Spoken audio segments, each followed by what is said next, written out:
Donald Trump's Retribution tour accelerating. Day 1, pardons for all January 6ers. Loyalty above law. What does that mean for democracy? Career officials, gone. Any connection to investigations, out. This is the standard now. Isn't this exposing America to authoritarianism? Flying gets $1 million settlement. James prosecuted 4 times. No convictions. How is this justice? It's weaponized politics, Edward. The law isn't law here, it's loyalty.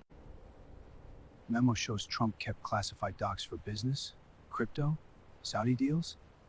Volume 2 blocked. Secrets hidden, we see only glimpses. CPAC crowd cheered impeachment twice. Republican Party fracturing? Anti-war wing rising. Discomfort inside base. Tension grows.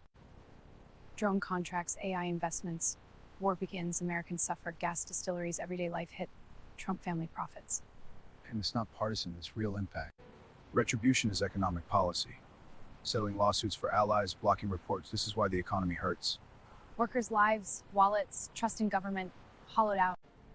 What happens next? Democrats must be ready. The base is shifting, the story is unfolding. Economic pain, corruption, loyalty, it all connects. If you like this journey, follow along. Keep exploring with us. Don't miss what's next.